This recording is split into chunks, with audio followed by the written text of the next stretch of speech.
Or Reet is here already from Israel. I don't want to give it away, but we have somebody here from Israel. Yay. Hey, Leslie. Good morning. Boker Tov. Freddie, it's so great to see everybody. What a great way to be able to come together. This is so terrific. Love this. Okay. Well, Debbie, Myra, thank you for getting us all ready to cook. And thank you for joining us this morning for our Women for Israel virtual Israeli brunch cooking class. I hope you're all as excited as I am to get started. The menu looks absolutely delicious. My name is Myra Fleischer. I am the National President of JNF's Women for Israel. We do have, as Debbie alluded, some celebrities on our Zoom call today. We have Marcy Robinson, who is the wife of our illustrious CEO, Russell Robinson. So welcome, Marcy, and thanks for being on the call. And we, of course, have our First Lady, Lauren Lizerbrand, who is the wife of our president and who is our local here in San Diego. So we're so happy that Lauren is on the call. You know, it means so much to me that we are all here together on this call for this virtual cooking class. These are uncertain times. We are here, we can at least be together via Zoom. We love food, you know, we love family, we love Israel, and we at least can, even though we're in the sanctuary of our own homes, we can come together to do things that we love and be as we are a JNF family. You know, I look at food as universal, and it's all something that we can enjoy together.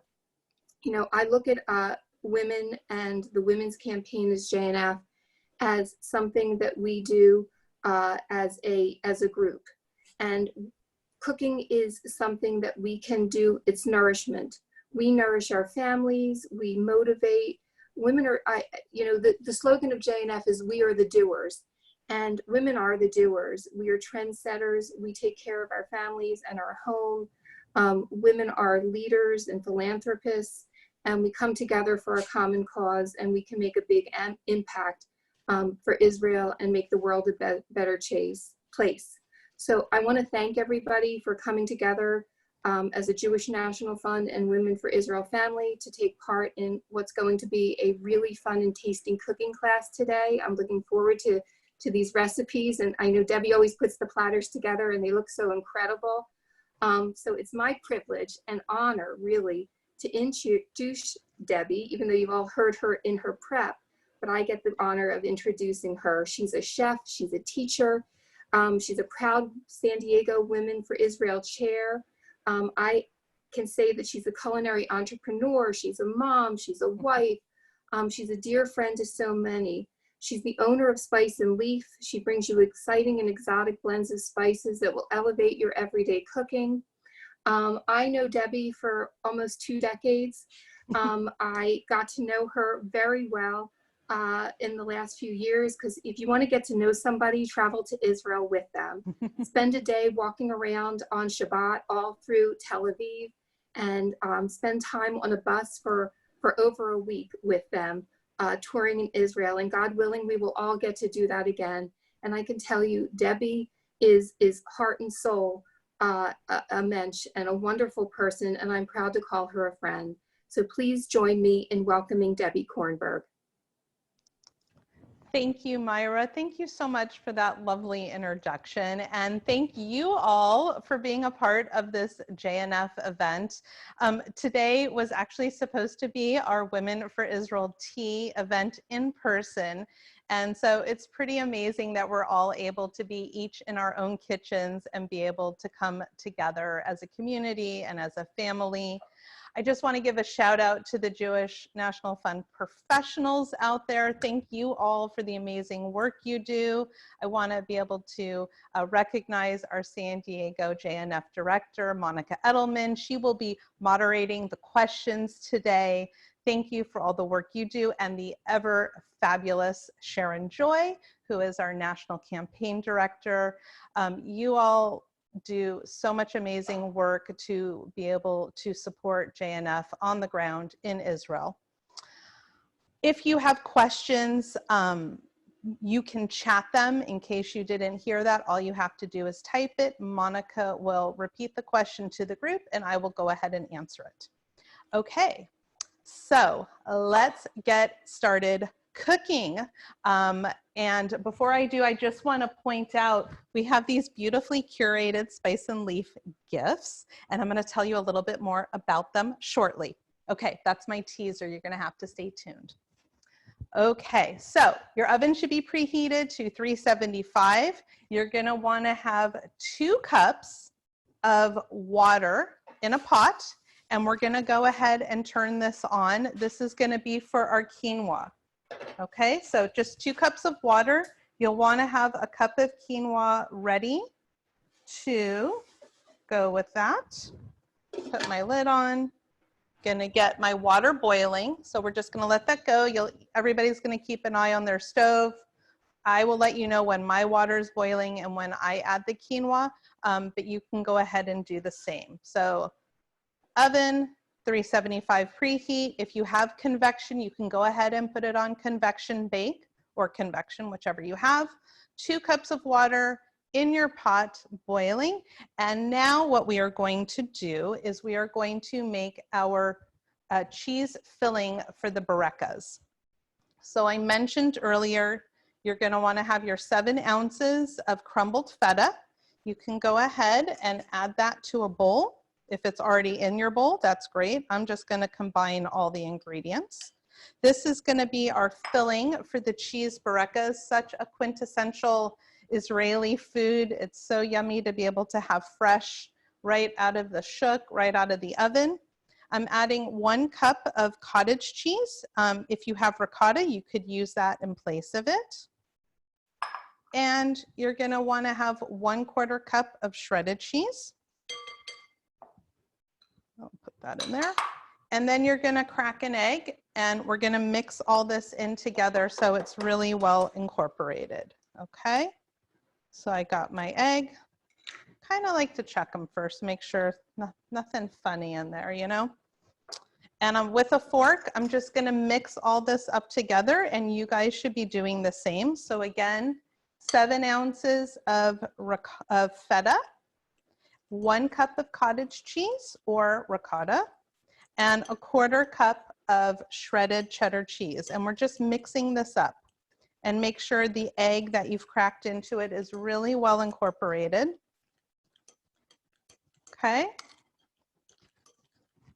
A little history about barecas. Originated somewhere in Asia, and the Turks took it. I think they were originally called burgas. And during the Ottoman Empire, which was from about 1470s through the 1900s until World War I. They ruled over a good portion of the Middle East and what we call the Middle East today of Asia. And so they took a lot of the foods that were in the region and came back and made their own. Shish kebab is one of them that I think means to like stab or sword, shishlik, as well as shawarma on the rotisserie. The Greeks took it and made them gyros, gyros. So all these foods in the region, you know, are shared with variations. Okay, so now you're going to want to get your puff pastry dough. I know some of you may be using a phyllo dough, and you're going to want to have that ready. And we are going to start to build our puff pastries. So you're going to take your little puff pastry, put it on your board, on your countertop, however you're doing it. I'm really sentimental. So when I need a little spoon to scoop something in, whether it's a Hamantaschen filling or something like cheese barecas, I use this. This was, my daughter's 19 and like a half. This was like her spoon when she was 2. But it's the perfect size, okay? I'm just saying, it's the perfect size. So, because you just want a little scoop, right? Just a little bit of filling in there, because otherwise it's gonna ooze out. So you're gonna take a little scoop on your square, whatever size. If you have a bigger square, obviously you're gonna wanna use a bigger spoon, okay? And you're gonna fold it over into a triangle. That's how I'm making them. And you're gonna pinch the sides. So I like to pick it up and I pinch the sides together. I find puff pastry dough doesn't need like an egg wash to stick it. And then I'm gonna fold it over underneath to make sure it's got a good seal. I'm gonna put it back down on the table, and with a fork, I'm gonna just give it a little bit of a press to make sure it's sealed really well. Sometimes it'll like ooze out on the sides, but usually it's pretty good. Okay, so here's my first one. So we are gonna do this a few times to get a sheet of them, because if you've got people in your household, they're gonna want some. My water is boiling, so you might wanna check your water. I'm gonna stop that for 1 second. Check your water, see if it's boiling. And we're gonna go ahead and add our 1 cup of quinoa to the pot. So there's my 1 cup, and I'm gonna add a half a teaspoon of sumac, okay? And I'm gonna go ahead and mix that in with a spoon, okay? Just mixing that in. And I'm gonna put this on simmer. Okay, so my water's boiling. I had 2 cups of water, 1 cup of quinoa, and a half a teaspoon of sumac. I'm gonna set my timer for 15 minutes. So I'm gonna tell Alexa, it might set off some of yours. Alexa, set timer for 15 minutes. So my Alexa is set. And in 15 minutes after the timer goes off, and when your timer goes off, all you're gonna wanna do is turn off the stove. Leave the quinoa in the pot, and we are gonna set an additional timer for 12 minutes. When we get there, I will talk everybody through so that you know what to do, okay? So we've got our quinoa going, it's on simmer. I've used my sumac, and now I'm gonna go back and make some more barekas with you, and we can continue to make this little sheet here. So I'm gonna go ahead and fill these up. You can decide how many it is you wanna do, and I'll show you again. I took a spoon of some of the cheese filling, and I pinch it over to the top, make a cute little triangle, pinch these over. So I have small ones, so I'm gonna make a few of these. Okay, there we go. And while I'm doing this, I'm just gonna keep doing it a couple times. So if you're still learning how to get it, you'll be able to see what it is that I'm doing with the cheese filling. Got my cute little Rachel spoon. P.S. When I make Hamantaschen, I have like the Target Incredibles cup and Cinderella, and that's what I use to make my circles to do my Hamantaschen. And at Purim, my son called me, who's in college at Rochester, and he's like, I'm gonna try to make Hamantaschen, but I don't have an Incredibles cup. And so I told him to find something else, and lo and behold, he's 22. He found a shot glass or some sort to be able to make his Hamantaschen. So anyways, fun anecdote. Gonna make a few more of these. Once we are done with our fillings, we're gonna have another egg that we're gonna egg wash on top. Okay, so just fold these over, boom, boom, little triangles, and get my little fork impressions in there. So we're gonna do this a few more times. As I mentioned, barekas originated mostly from Turkey, and you can do all different kinds of fillings in them. So at Rosh Hashanah, I actually do a meat filling in them. So I take ground beef and I will cook that in the pan and add a little bit of flavor to it. And I saute some mushrooms and onions. I'm a big fan of mushrooms and onions. And I mince it all. So after everything's cooked down, I put it in the food processor and I mince it.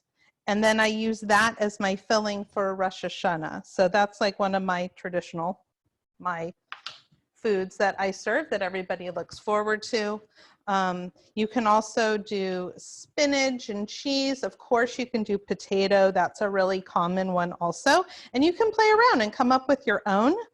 Some people have done sweet potatoes. Actually, in Adina Sussman's cookbook, Sababa, she does bureka with sweet potatoes. That's quite delicious. And I want to say she uses phyllo dough for that, actually. So, you know, there are no rules. You can come up with your own and come up with your own filling that you want to try. You could do a broccoli one. You could do leeks. You know, no limitations. A question. There. Yeah. Someone is asking out of curiosity, why aren't we adding any seasonings, salt, or anything to these burekas? Thank you. So we are not adding salt because we're using feta cheese, and feta is salty enough. And we're adding sesame seeds on top, but I don't think that's what you meant with your question. I don't think it needs it. You could add some cumin if you wanted to. You could add oregano or something, but you know, not everything has to have spice. I think you have to know when and how, and we're going to be eating this with our quinoa tabbouleh. So, you know, there's a time and place for everything. You could, if you wanted to, though, you know, certainly with other types of burekas, I would do it. So for example, in the meat burekas that I do add seasoning to it. I have a vegan soup powder. I know that sounds contradictory to add it to a meat bureka, but I add that in there as a flavor agent. You could add a shawarma spice to ground beef if you wanted to as a flavor. So you could do like a shawarma spiced meat bureka. So you could, but you know, sometimes it's okay just to go simple. And then we have another question. Someone says, if we're using phyllo dough, do you recommend we cut it into small squares, or did you say something about using one big sheet? Thank you. I really recommend using one big sheet for phyllo dough. In this case, because the weather is so warm, if you're in San Diego or in the West Coast, it's a really hot day today, and it's going to dry up like that. And you might need more time to be able to do squares. So what I suggested, it's not that you can't, I just don't recommend it for this class. In the interest of staying on track with everything, I would really recommend taking your phyllo dough sheets, unroll it, cover it with a towel when you're not using it so it doesn't dry out. And using a baking sheet or a Pyrex dish, you are going to want to layer it. So you're going to take a sheet, baste it with some olive oil in between each sheet, and do about 6 layers. And then you can add your cheese filling on top and spread it through. And then repeat that with the 6 sheets. And can we get a zoom in on how you're folding? Someone's asking if we can get the demo. Let's see. We've asked for a zoom in. Hold on, I gotta get my cameraman. He like walked away.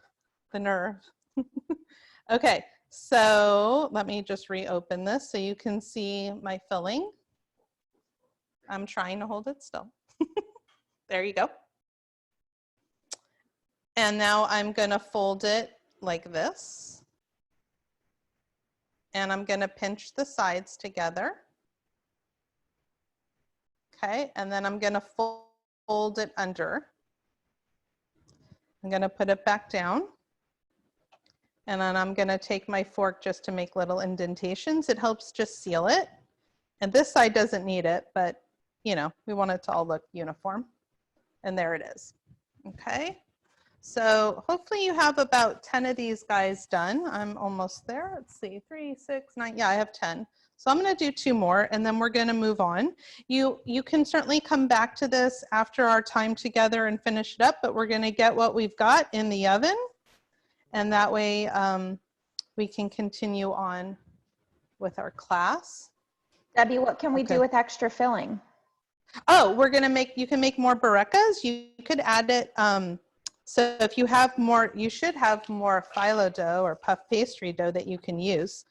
You can save it. You could, let me think, what else could you do? You could add that to a quiche, right? You could mix that into a quiche if you wanted to with some eggs. That would be really good. Yeah. And then for those who are using phyllo dough, do they spread the cheese over the whole thing? Yeah, if it's in a baking sheet, you should absolutely spread like a layer of it all across. So that way when you cut into it after it's done, you can cut it to squares and you will be able to, you know, every piece that you cut in those squares will have some. Okay, so mine are good to go here. Gonna bring this over. I'm gonna move this other stuff out of the way. Believe me, I will make more of these. These got eaten really fast in my house. So I'll bring that there. I don't think I need a knife right now, so I'm gonna move that. You are going to want your egg wash. So I already beat up my egg. I'll just give it a little another mix because it was sitting for a few minutes. And with a basting brush, you're just going to want to give it a nice little coating over. And if you're doing the puff pastry, you will want to do this also. Okay, so here we go. And Debbie, a question from someone who's doing the phyllo dough. Once they've covered their first sheet entirely with cheese, they put another sheet on top? I recommend doing 6 sheets, not just one. You're going to want to do 6 sheets because they're so thin. So I would say after you've done 6 sheets on the bottom, you will want to then add your cheese and then do another 6 sheets on top. Okay. Then you can do your egg wash and put on your sesame seeds. I'm going to rinse this real quick because I know I'm going to come back and use this for the olive oil later on. So if you have only one basting brush like I do, just give it a little rinse so it's ready later on. And I'm going to sprinkle on my sesame seeds. I'm using toasted ones. If you have raw, if you have black, you could even do nigella seeds. I didn't even talk about that. You know, any kind of seed, poppy seeds, no rules. Okay. So here are mine. You can see, ready to go. We're going to go ahead and put these in the oven. Oven should be at 375. We're going to cook, mine are small, so I'm going to set a timer for 16 minutes and then check on them. I know in the recipe it said between 18 and 20, I think, but depending on the size, they might cook a little faster. So I'm going to say, Alexa, set Bereka timer for 15 minutes. Not yet. Alexa, set Bereka timer 15 minutes. I don't think it understood the word Bereka, to be honest. It's not in its vocabulary. I'm going to have to add that word. All right, so we've got our Berekas in the oven. Our quinoa is cooking. The next thing we're gonna do is start to saute our mushrooms and onions, but I just wanna give everybody a chance to catch up with, I'm just kind of looking to see what people are doing in their kitchens here.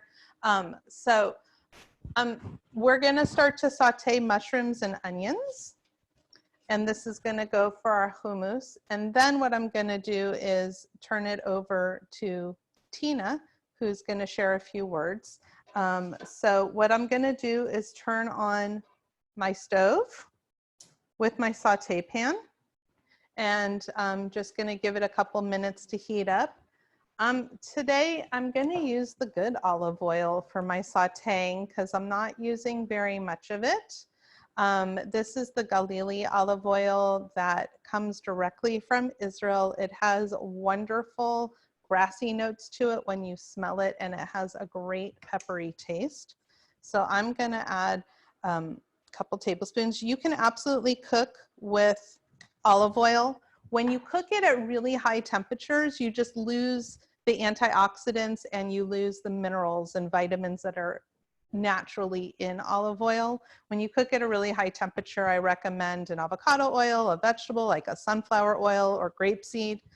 But for this, I'm splurging.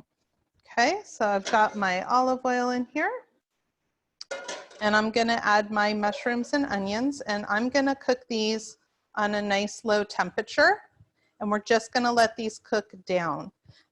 So in a few minutes, I'm going to be stepping back, and we're gonna have a few other people talk And so what I want to be able to do is just make sure if you have your timer set on your quinoa for 15 minutes, be mindful of that.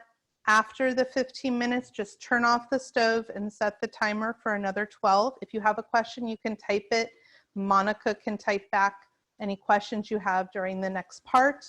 And we're gonna saute our mushrooms and onions, and we're just gonna cook these low and slow. Okay, so I'm gonna put these on a low temperature and just let them cook down. If you see them getting black or brown too quickly, it means your temperature is too high and you wanna bring down the temperature. For your burekas, again, depending on the size that you're doing, between 15 and 20 minutes. If you're doing the phyllo dough, I would say probably 20 minutes because you've got layers in there and you want to make sure if you basted the olive oil in between the sheets, you want to give that a chance to cook through. But, you know, keep an eye on it. Take a peek every couple minutes, make sure that, you know, it's okay. And with that, what I would really like to be able to do now is to introduce my friend, also a board member of JNF San Diego, Tina Kolos, to be able to share a few words. Thank you, Tina. Hi, everyone. I'm Tina Kolos, and I sit on the board of directors for JNF here in San Diego. It's my honor to introduce our guest speaker today. She was born in Israel and spent her teen and young adult years in Australia, where she became a certified public accountant. She returned to Israel from Australia in 1996 and has since worked in finance and management in the private sector, gaining valuable business world experience that has made her especially effective in her career at Alexander Muss High School in Israel since she started with the school in 2005. She was the lead professional on the JNF Muss High School merger and says that joining the JNF family was her dream come true. Please join me and everyone else here in welcoming our friend and esteemed co-executive director of JNF Muss High School in Israel, Orit Rome. Wow, oh my God. Thank you so much. First of all, I'd like to say that my kitchen is not as impressive as Debbie's kitchen, but I would like to invite every single woman that's currently listed on the 58 participants to my kitchen in October when we're all hopefully going to be in Israel. And Debbie, you won't even have to cook because we will order in the best burekas and the best quinoa salad that Israel can deliver. And it will be my absolute pleasure to host every single one of you in Israel in October. Hopefully, we'll make it happen. I think you guys are amazing. And Debbie, I'm just so fortunate that I'm going to go down the street and actually buy some cheese burekas after all of this is finished. But I have to say, it looks amazing. Talking to women is always the best part of my job. I have to tell you that about 60 to 70% of our student population ends up being girls, for the simple reason that girls are just, they rock. They do better than boys. They're less scared. They're less intimidated. They're less worried about doing this on their own. For those who've never been to the Alexander Muss High School in Israel, it is, as Tina said, part of the AMHSI JNF family. And we have approximately 1,200 students, 16, 17, 18-year-olds. And what I wanted to speak about today is how hard it is to be a child or a teenager, especially a Jewish teenager at this day and age with everything going on. When people ask me how many kids do I have, normally the answer is not 3. I do have 3 of my own, but I have 200, 250, really depends on the day. I honestly think that every one of the kids that joined us in Israel is like a child of my own. It's becoming harder and harder because the pressure is just so much. And the work that they have to do and the social interactions and their own self-confidence and everything that they do in terms of, you know, how they talk, what they say, their opinions, the way they think and the way they behave, they're judged by so many different people. I think what we really do best is make sure that they all understand that Israel is like an extended family. When they leave their parents and they leave their siblings and they get on a plane, hopefully they will do that very soon. I have an airplane seat right behind me. I'm trying to sort of tell the world to bring it on quicker than you would think. When they get to Israel, they realize that they're part of something which is a lot bigger. They have an extended family. They have a lot of people their age, a little older, a little younger, that are exactly like them. And the most important thing that we try to do is get them to understand that they're on the winning team. When working at HSI, we sometimes have the opportunity to escort kids on airplanes backwards and forwards. And I remember once being at JFK, welcoming a new cohort of students, and one of the girls walked up to me with her mom. The girl was so shy, she didn't even look at me. Her head was in her phone.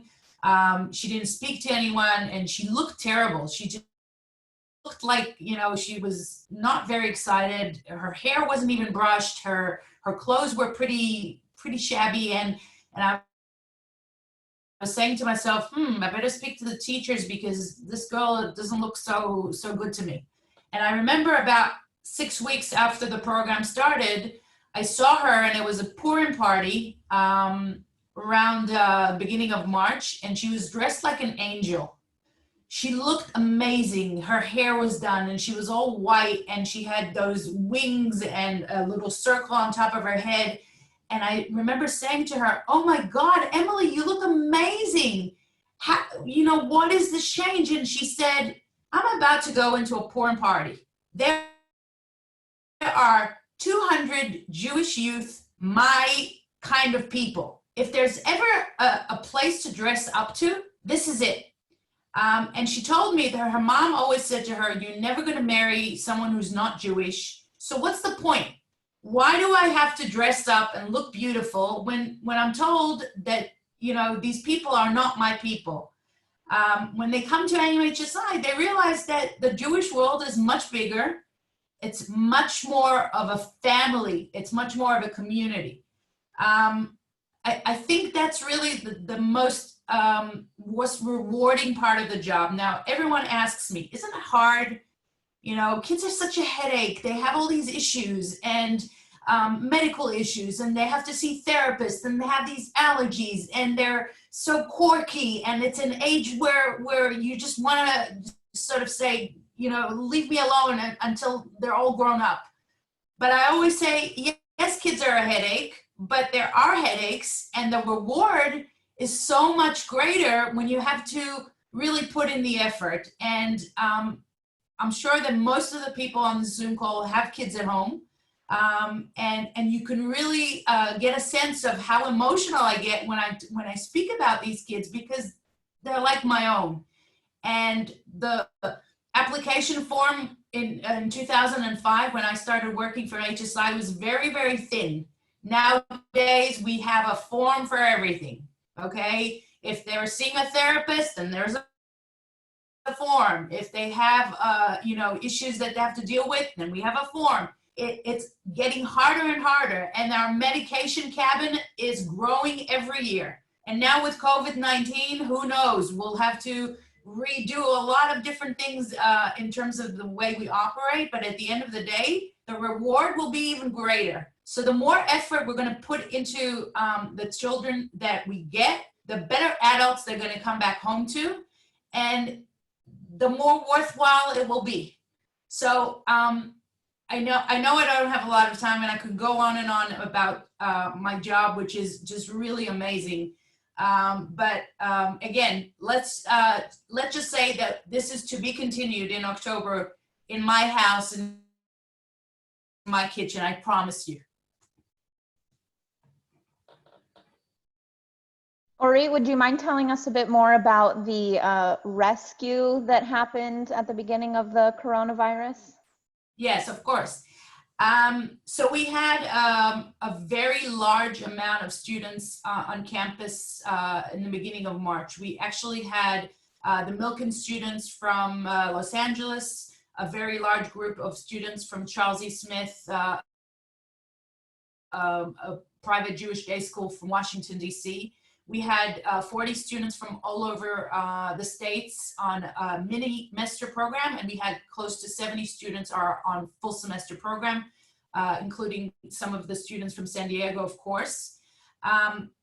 With the exception of one or two families, the majority of the families did not want their kids to go home.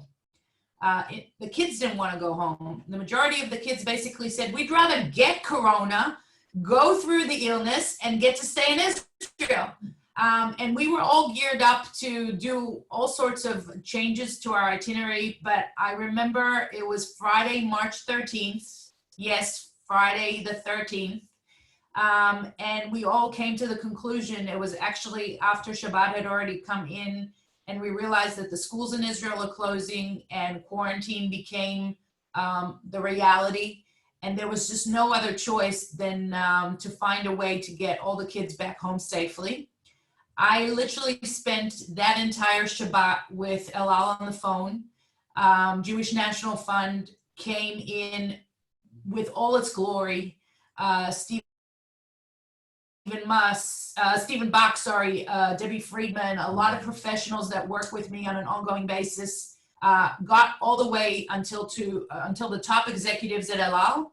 I went to the bank first thing on Sunday morning when the banks open, and I think I transferred the biggest amount of money that I've ever transferred in my professional career all in one go. And within 12 hours, we had 232 kids on El Al flights on their way back home. Now you can imagine going from crazy amount of work, because of course every parent has to sign off on their kids getting on the plane, and we'd had to work out all the domestic flights from JFK onto where the kids are staying. We needed transportation. We needed to make sure that they have their medication. There's just a lot to do with everything involved in just getting that amount of kids off onto a plane. And I can tell you that at about 11:30 p.m., when all the kids were on the airplane, I looked around and Ben Gurion was silent. I've never seen Ben Gurion Airport or any airport that way. And it went from being 100% crazy to total shh. And all I'm asking for is that we have noise and what to do and sleepless nights and the headache of kids ASAP. Thank you so much, Ori.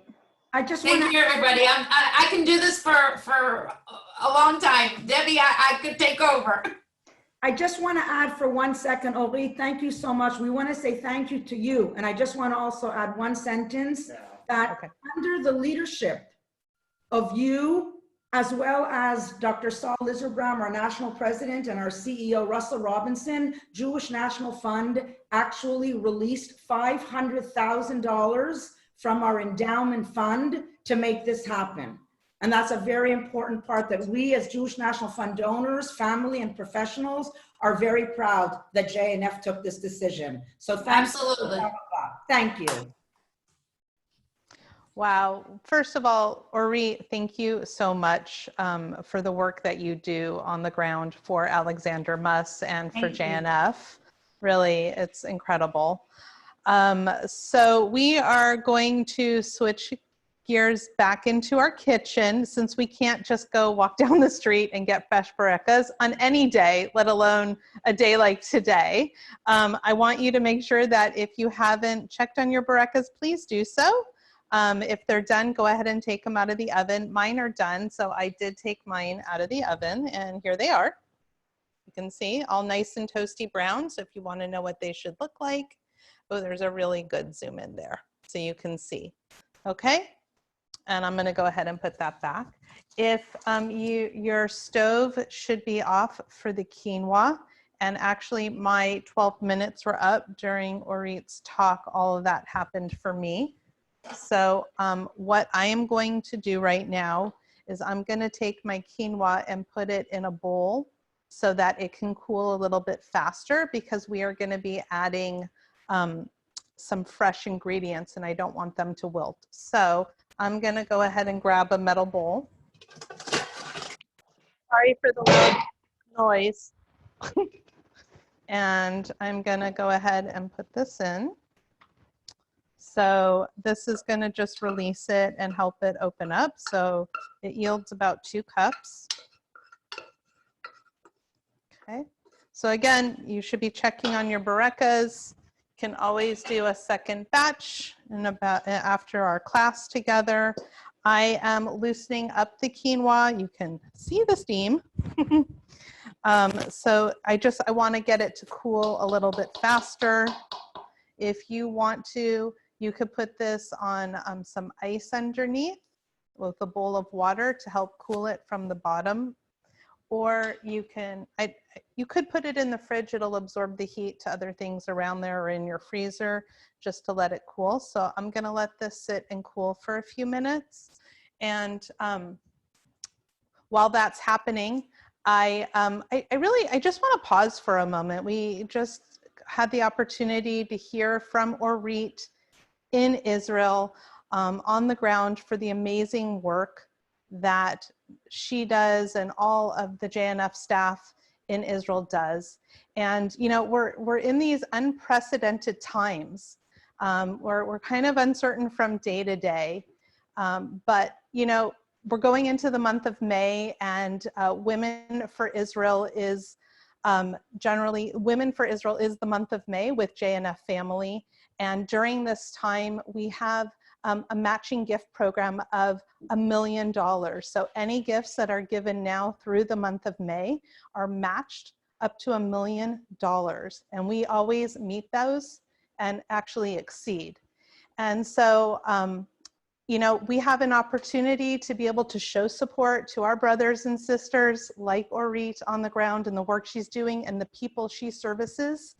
And so I just want to ask you to consider renewing your gift today. Make your gift today, or maybe even increase your gift. If you are able to give, I want to share with you 3 different opportunities that you can, as a Woman for Israel, give and get the goodies that go along with it. So you can, with a gift of $5,000, you can become a part of the Sapphire Society. And I want to show you some things that go along with it because they're pretty darn special. So first of all Sapphire Society women will receive this beautiful Tree of Life necklace and pin. It's actually both. And you'll see that there is a sapphire stone in there and a diamond. And for every gift that you give annually of $5,000, there is an additional diamond added up to 18. So this is a gift with becoming a member of the Sapphire Society. And today only, or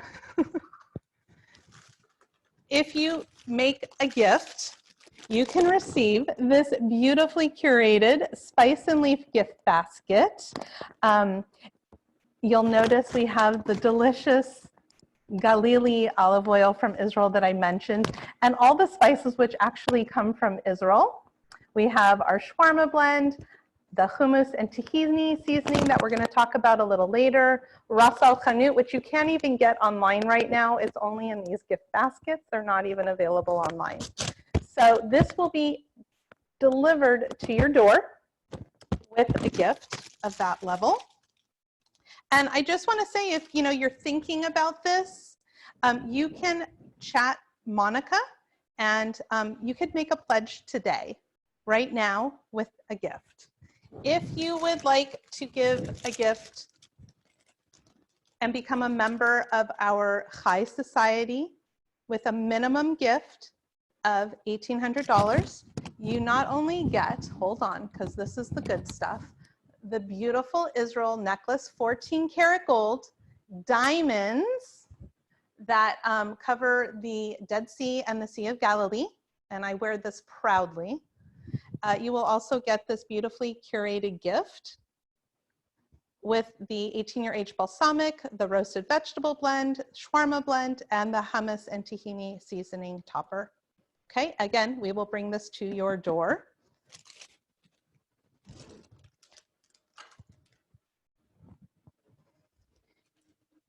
With a gift of minimum gift, I would say, minimum gift of $360, you can become a member of our Women's Alliance. And we will bring to your door this gift right here of a seasoning set, roasted vegetable blend, shawarma blend, and the hummus and tahini topper. And our board members are going to drive around all over San Diego to be able to bring these to you. And if, again, like I said, if this is a gift you'd like to make, all you need to do is chat Monica. We will be sending out some follow-up information, but we really hope you will consider giving a gift.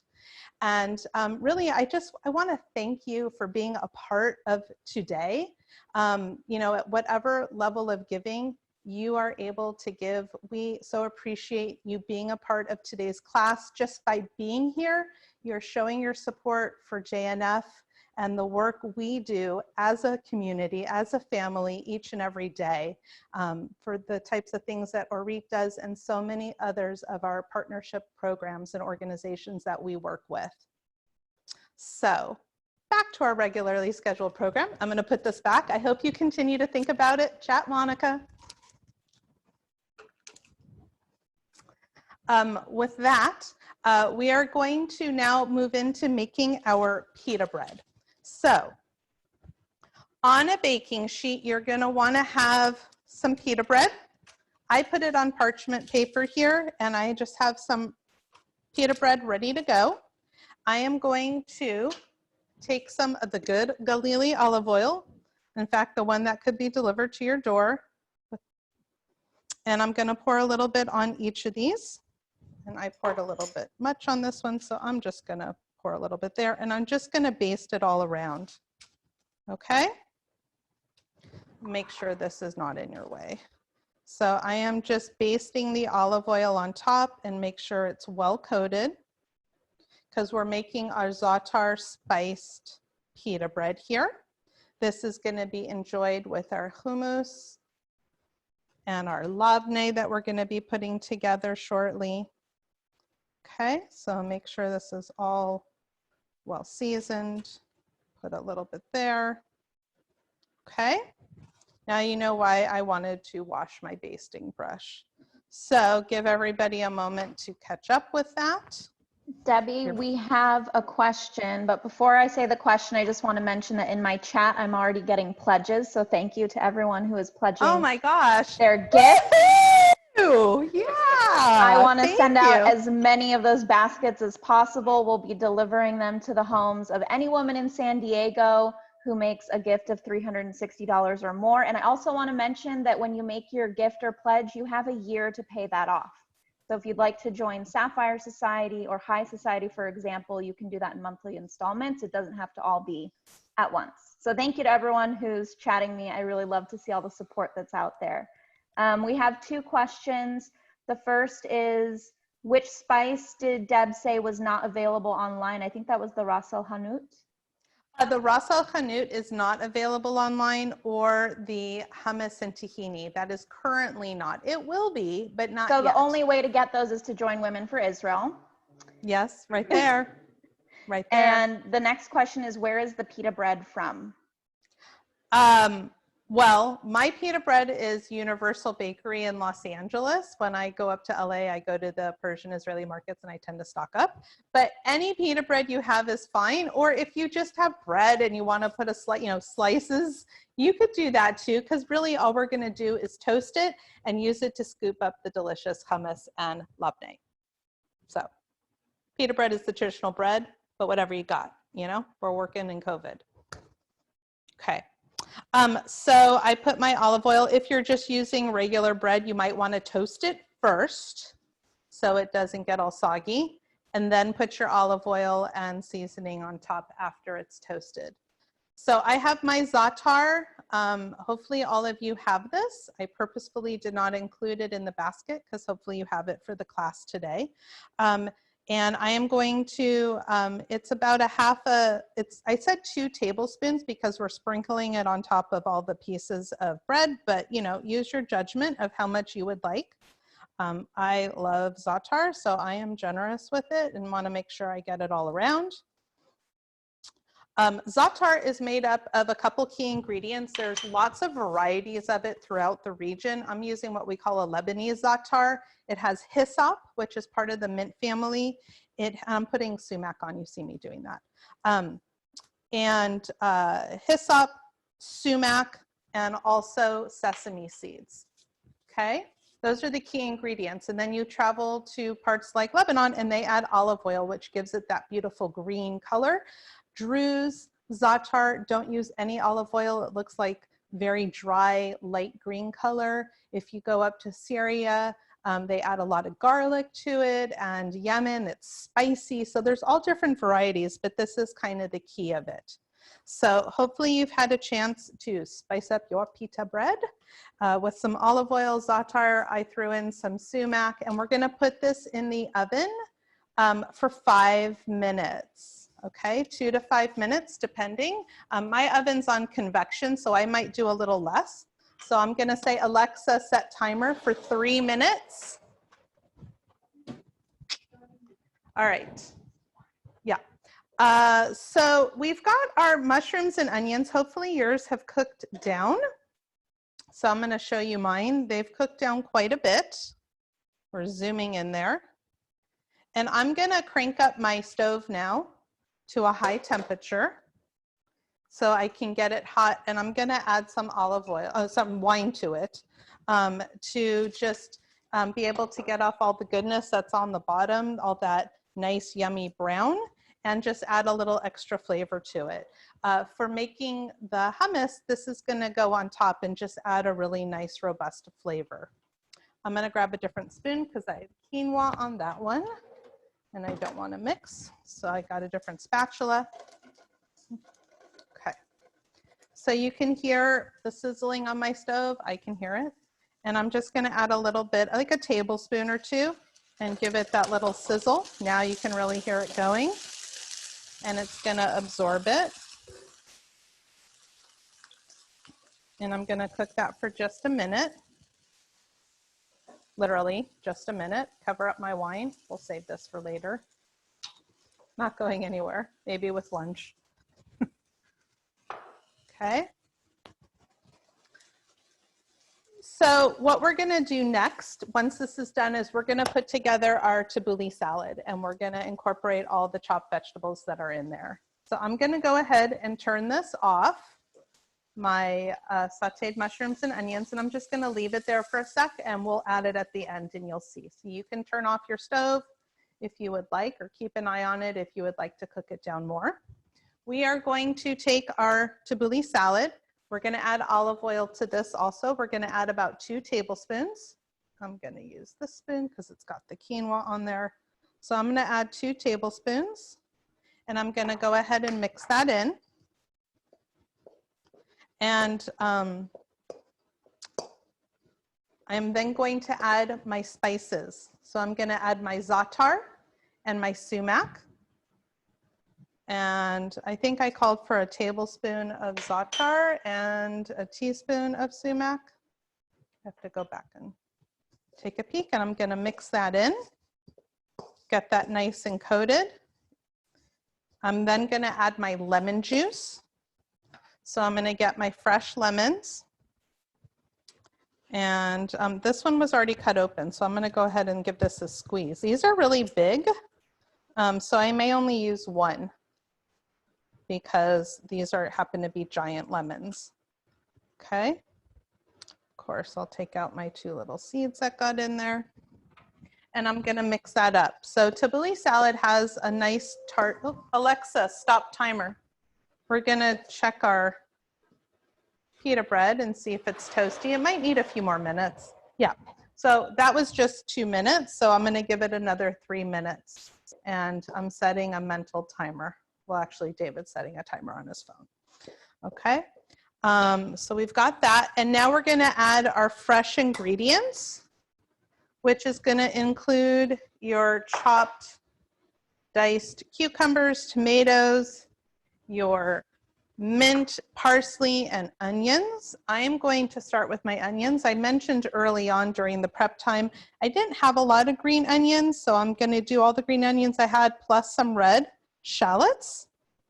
And I'm gonna go ahead and mix that in. And then I'm just gonna start adding all the ingredients. So I'm gonna add my parsley, 3 cups. This is what makes a tabbouleh salad, is all the parsley. I mentioned earlier, I'm a huge fan of it. I love parsley. I love making smoothies with parsley. If you're wondering what, I do like a cup of parsley, a half a cup of mint, and about 6 to 8 strawberries and some water, and I blend it. And it's green, but it's so yummy. Parsley is super high in vitamin C. It's higher than an orange, okay? Gonna add my mint, half a cup. Put that in. And then I'm going to add my cucumbers and tomatoes. And I will probably add some more olive oil to this because mine looks a little dry. You can decide how you like it. So now you can see a beautiful tabbouleh salad here. I'm gonna add a little bit more and I'm gonna taste mine. I'm gonna also add some salt to this, okay? Okay, so here we go. Gonna add some salt in here and then I'm gonna transfer this to the bowl that I'm gonna serve it in. Maybe a little bit more. Debbie, while you're transferring, can I say one word? Because I just would like to interrupt for a minute. Just because we're Jewish National Fund professionals, it doesn't mean that we're all donors, but I can't make this up. While you're talking, while you're explaining, while you're making an ask, our very own Orit Rome, our co-executive director from the Alexander Muss High School, literally texted me that she has now become a high society member. Wow, so, Orit, amazing. Thank you, Orit, very, very much. Thank we you. do not take this for granted. So, darabalach. Thank you. Sorry to interrupt. I was excited. No, oh my gosh, that's amazing. Orit, kol hakavod, thank you. I am going to go ahead and transfer this into the dish that I'm going to be serving in so that everything, you know, we always eat with our eyes first. I always say that. And so, you know, for presenting, we're going to go ahead and don't forget about your pita bread in the oven if you need to take a look at that and make sure it gets cooked but not burnt. Yeah, and I'm going to move some things out of the way here. Okay. All right. There's the timer for us. I am going to go ahead and move this. We have just a few minutes left together. So I'm going to start to put together the things. Here is, thank you, that looks delicious. My sous chef, cameraman, Rabbi. Gosh, you're so multi-talented, honey. Pita bread looks delicious, so we're gonna go ahead and put that out. I'm gonna add it to the plate here so you can see how it looks. Some of my filling came out there, but I'm gonna just push it right back in, right back where it came from. Okay, so I'm going to go ahead and move this out of the way. And so I'm gonna add some of my pita bread here so you can see it because it looks so good. Yum. Add my pieces there. And now what we are going to do is 2 more things. We are going to build our hummus together and our labneh and za'atar. So we'll start with the hummus, hummus. It's like tomato, potato. And I have a dish here. This is like one of my favorite artists from Israel. I'm just sharing it because one of his designs has the Shivat Minim, the species of Israel. So to make hummus look really professional Israeli, it can be store-bought. The key is how you present it. So I am taking my Sadaf store-bought hummus. That happens to be my favorite brand. Sabra is great, whatever you find, Trader Joe's, all good. Of course you can make it, but here's a way you can jazz up store-bought hummus or hummus. So you take your hummus and you're gonna put it in the bowl and you're gonna wanna build a little well. And you're going to take your mushrooms and onions that you sauteed, that you cooked down for a nice long time, and you're gonna put it right on top. And you can do this with all kinds of things. You could garbanzo beans, you could do zucchini, all kinds of vegetables if you wanted to. Put that right on top. I'm going to drizzle some olive oil on top. Oh my gosh, we are gonna eat so good today. I'm excited for my Israeli brunch because this looks so good. I am drizzling some olive oil on top, and with your gift that you get your hummus and tahini seasoning, you're gonna sprinkle that right on top. If you have a little extra parsley laying around, and I know I do, you could put some parsley on top. You could also do pomegranate seeds if you have those, and you've got a beautiful dish ready to go. And I have to put it down so you can see it. Let me move all Debbie, my we stuff have a out of there. question about those green onions again. Where do those go? They go into the tabbouleh salad. Okay, so I'm starting to kind of put everything together so that you can see it. Gonna move some things over and out of the way. Right, so I'm gonna bring this back here, put that up front so that you can see everything. Last thing we're gonna do is our labneh, and then we will bring everything out together and maybe do a little shechianu or something together. And you know, as you're putting together your dishes, don't forget to take pictures, people, because this looks awesome. And not only take pictures, post on Facebook and tag JNF USA, okay? Everybody does that. We show a strong presence, okay? Tag JNF USA. I think that's the hashtag, right? At JNF USA or Jewish National Fund. Monica, which one is it? JNF USA. JNF USA. Tag it. Post your pictures about our Israeli brunch that we did together. Of course, you can tag me too, or Spice and Leaf, what have you. Okay, labneh, yogurt, kefir, cheese. Again, I'm putting this on a dish. I'm gonna hold it up so you can see what I'm doing, right? And I'm gonna build another well, building a well around it. Okay. I used up my za'atar. I'm gonna need some more, please. I am going to take my olive oil and I am going to pour some in the middle. Thank you. I used up all my za'atar. I thought I ended up using more than I thought. And you can see I've built a little well there with olive oil, and it's okay to have a pool of it. That's what makes it so good when you scoop. And then you're gonna take some za'atar, and let me hold it up so that you can see right there. And I'm sprinkling that on top. There you go. I'm gonna go ahead and put that down. And we have a delicious Israeli breakfast. I had put in the notes optional that if you wanted to have your Israeli pickles and olives, you're gonna want that. And if you wanna have some dried fruit, we've got that. So here is everything. I want to invite Sherry Shank, our JNF president, to be able to share a few words as we wrap things up together. Sherry, you're on. Deb, how are you? Hey. Wow, I've done a lot of these classes over our quarantine time, and this was one of the best. You nailed it. Thank you so much.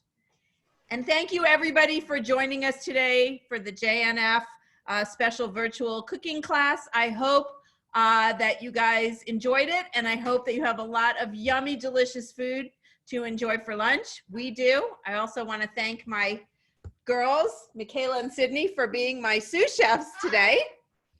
So that was great. Before I wrap up, I just want to say that joining Women for Israel as a Sapphire Society member has been one of the highlights of my involvement with Jewish National Fund. And I encourage you to join me and Debbie and Tina, Myra, Sharon, and so many others as part of Women for Israel. During these very challenging times, we have the power to make a real impact on the lives of those who are struggling in Israel and have the privilege to be able to embody Tikkun Olam together. My license plate on my car. Let's stand together as Women for Israel. Thank you, everyone. I wish you all good health and happiness, and enjoy your lunch. Bye.